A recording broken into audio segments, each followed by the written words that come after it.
ಬೆಳಿಗ್ಗೆ 3 ಗಂಟೆಗೆ ಎದ್ದು ಬ್ಯಾಗ್ ಪ್ಯಾಕ್ ಮಾಡಿ ನಾವು ಹೊರಟಿದ್ದು ಕಳಸ ಕಡೆಗೆ. ಇನ್ನೇನು ಬೆಳಕಾಗ್ತಾ ಇತ್ತು ಅಷ್ಟೇ, ಸೂರ್ಯನು ನಿಧಾನಕ್ಕೆ ಮೇಲೆ ಹೇಳ್ತಾ ಇದ್ದ. ಹಸಿವು ಕೂಡ ಆಗಲಿಕ್ಕೆ ಸ್ಟಾರ್ಟ್ ಆಯಿತು. ಅಲ್ಲೇ ನಿಯರ್ ಬೈ ಒಂದು ಹೋಟೆಲಿಗೆ ಹೋಗಿ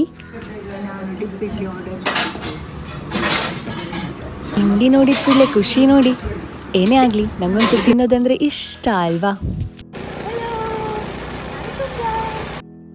ಹಾಗೆ ನಿಧಾನಕ್ಕೆ ನಮ್ಮ ಪಯಣ ಸ್ಟಾರ್ಟ್ ಆಯಿತು. ಊರಲ್ಲಿ ತುಂಬ ಸೆಕೆ ಇದ್ದರೂ ಕೂಡ ನಾವು ಬೆಳಿಗ್ಗೆ ಬೇಗ ಶುರು ಮಾಡಿದ್ರಿಂದ ಅಷ್ಟೊಂದು ಸೆಕೆ ಗೊತ್ತಾಗಲಿಲ್ಲ. ವೆದರ್, ಟೈಮ್, ನೇಚರ್ ಎಷ್ಟೇ ಚಂದ ಇದ್ದರೂ ಕೂಡ ರೋಡ್ ಈ ಥರ ಇದ್ದರೆ ಟೆನ್ಷನೇ ಆಗ್ತದೆ. ಫಾರೆಸ್ಟ್ ಏರಿಯಾದೊಳಗಡೆ ನಮಗೆ ನೇಚರ್ ಎಲ್ಲ ತುಂಬ ಚಂದ ಇತ್ತು, ತುಂಬ ಎಕ್ಸ್ಪ್ಲೋರ್ ಮಾಡಲಿಕ್ಕೆ ಸಿಕ್ಕಿತ್ತು. ಆದರೆ ರೋಡ್ ಮಾತ್ರ ಉಂಟಲ್ಲ, ಆನ್ ದ ವೇ ತುಂಬ ಹಾಳಾಗಿ ಹೋಗಿತ್ತು. ಇದು ನೋಡಿ, ನಮಗೆ ದಾರಿ ಮಧ್ಯ ಒಂದು ಪುಟ್ಟ ಗಣಪತಿಯ ದೇವಸ್ಥಾನ ಸಿಗ್ತದೆ. ಹಲೋ, ನಾನಿವತ್ತು ಹೋಗ್ತಾ ಇದ್ದೇನೆ ಕಳಸಕ್ಕೆ. ಇವತ್ತೊಂದು ಫೈನಲಿ ಕೆಲಸಕ್ಕೆ ರಜೆ ತಗೊಂಡು ಫೈನಲಿ ನಾವಿವತ್ತು ಕಳಸಕ್ಕೆ ಹೋಗ್ತಾ ಇದ್ದೇವೆ. ಕಳಸಕ್ಕೆ ನಾವು ಇದಕ್ಕಿಂತ ಮುಂಚೆ ಸಹ ತುಂಬ ಸರ್ತಿ ಹೋಗಿದ್ದೇವೆ. ಆದರೆ ಈ ಸರ್ತಿ ಎಂತ ಅಂದ್ಕೊಂಡು ಅಂತ ಹೇಳಿದರೆ, ಆನ್ ದ ವೇ ಹೋಗುವಾಗ ಎಲ್ಲ ಪ್ಲೇಸ್ ಕೂಡ ಎಕ್ಸ್ಪ್ಲೋರ್ ಮಾಡಿಕೊಂಡು ಸ್ವಲ್ಪ ಪೀಸ್ಫುಲ್ಲಾಗಿ ಆರಾಮ್ಸೆ ಚಿಲ್ ಮಾಡ್ಕೊಂಡು ಹೋಗಬೇಕು ಅಂತ ಹೇಳಿ. ಮೇಯ್ನಾಗಿ ನಾವು ಯಾಕೆ ಹೋಗ್ತಿದ್ದೇವೆ ಕಳಸಕ್ಕೆ ಅಂತ ಹೇಳಿದರೆ, ಈ ಸಂಡೇನ ಅಜ್ಜು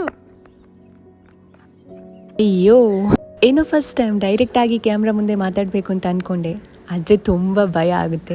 ನೋಡೋಣ ಮುಂದೆ ಯಾವತ್ತಾದರೂ ಟ್ರೈ ಮಾಡ್ತೀನಿ ಅಂತ. ಇವಾಗ ನೋಡಿ ವೆದರ್ ತುಂಬಾ ಚೆನ್ನಾಗಿತ್ತು. ಹಾಗೆ ಮಧ್ಯ ಮಧ್ಯ ಸಂಧ್ಯಾ ಮೇಡಮ್ ಬ್ಲಾಗ್ ಕೂಡ ಸ್ಟಾರ್ಟ್ ಮಾಡಿದ್ರು.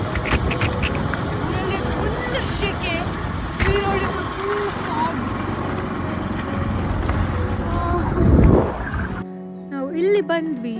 ಇಲ್ಲಿ ಈ ಥರ ಒಂದು ಪ್ಲೇಸ್ ಇತ್ತು. ಇಂದ 1 ಕಿಲೋಮೀಟರ್ ಒಳಗಡೆ ಹೋದರೆ ಹೋಮ್ ಸ್ಟೇ ಇದೆ ಅಂತ ಹಾಕಿದ್ದಾರೆ. But we are not sure ಅಂತ ಇದೆ ಅಂತ ಹೇಳ್ಬಿಟ್ಟು ಈ ಥರ ಪ್ಲೇಸ್. ದಾರಿ ಮಧ್ಯೆ ಈ ಅಂಕಲ್ನ ಅಂಗಡಿಯಲ್ಲಿ ನಾವು ಬಿಸಿ ಬಿಸಿ ಚಹಾ ಮತ್ತು ಮ್ಯಾಗಿ ತಿಂದ್ವಿ. ನನಗೆ ಮತ್ತು ಅಜಿತ್ಗೆ ದನ ಅಂದರೆ ತುಂಬಾ ಇಷ್ಟ. ಆದರೆ ಈ ಸಾರಿ ಈ ದನಕ್ಕೆ ನಾವಿಬ್ರು ತುಂಬ ಇಷ್ಟ ಆಗಿದ್ವಿ. ನಾವು ಎಲ್ಲಿ ಹೋದರೂ ನಮ್ಮ ಹಿಂದೆನೇ ಬರ್ತಾ ಇತ್ತು ಪಾಪ. ಪೋಸ್ಟ್ ಕೊಡ್ತಾ ಇರೋದು ನೋಡಿ, ಅಯ್ಯೋ. ನಾವು ಮತ್ತೆ ಹೊರಟಾಗ ನಮಗೋಸ್ಕರ ಕಾಯ್ತಾ ಇತ್ತು, ಅಲ್ಲೇ ನಿಂತ್ಕೊಂಡಿತ್ತು.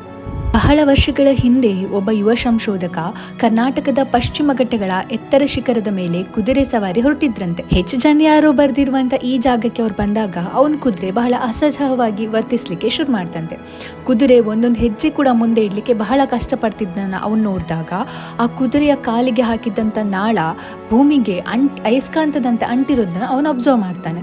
ಆವಾಗ ಅವನಿಗೆ ಈ ಜಾಗದ ವಿಶೇಷತೆ ಏನು ಅಂತ ಗೊತ್ತಾಗುತ್ತೆ. ಅಲ್ಲಿಂದ ಮತ್ತೆ ಮೈನಿಂಗ್ ಕಡೆಗೆ ಕಾಲಿಟ್ಟಂತ ಈ ಭೂಮಿ ನೂರಾರು ಕುಟುಂಬಗಳಿಗೆ ನೆಲೆಯಾಗಿ ನಿಲ್ತದೆ. ಆದ್ರೆ ಇವಾಗ ಈ ಜಾಗ ನೀವು ಆಲ್ರೆಡಿ ಐ ಥಿಂಕ್ ಡಾಕ್ಟರ್ ಬ್ರೋದು ವಿಡಿಯೋದಲ್ಲಿ ನೋಡಿರ್ಬೋದು. ಸಾವಿರಾರು ಜನ ಇಲ್ಲಿ ಬದುಕ್ತಿದ್ರು, ಜೀವಿಸ್ತಿದ್ದಂಥ ಪ್ಲೇಸ್ ಇದು. ಇವಾಗ ಸ್ಮಶಾನ ಮೌನ, ಯಾರು ಕೂಡ ಇಲ್ಲ ಇಲ್ಲಿ. ಈ ಜಾಗದಲ್ಲಿ ಫುಲ್ ಖಾಲಿ. ಇಲ್ಲಿ ಬಿಲ್ಡಿಂಗ್ಸ್ ಎಲ್ಲ ಉಂಟು, ಬಟ್ ಯಾರು ಕೂಡ ಇಲ್ಲ, ಗೊತ್ತಾಯ್ತಾ? ನಾನು ನಿಮಗೆ ತೋರಿಸ್ತೀನಿ. ಅಲ್ಲಿ ದೂರದಲ್ಲಿ ಒಂದು ಬಿಲ್ಡಿಂಗ್ ಇದೆ. ಫುಲ್ ಹೇಗಿದೆ ಅಂತ ಹೇಳಿದ್ರೆ ಒಳ್ಳೆ ಭೂತ ಬಂಗಲೆ ಥರ ಇದೆ. ಯಾರು ಕೂಡ ಇಲ್ಲ, ಲಿಟ್ರಲಿ. ಲೈಕ್ ತೋರಿಸ್ತೀನಿ ಬನ್ನಿ. 1976ರಿಂದ 2005ರವರೆಗೆ ಮೈನಿಂಗ್ ಯಾವ ತಡೆ ಇಲ್ಲದೆ ಚೆನ್ನಾಗೇ ನಡೀತಾ ಇತ್ತು. ಆದರೆ ಆಮೇಲೆ ಕೆಲವು NGOಗಳು ಇದಕ್ಕೆ ತಡೆಯನ್ನು ವ್ಯಕ್ತಪಡಿಸ್ತಾರೆ.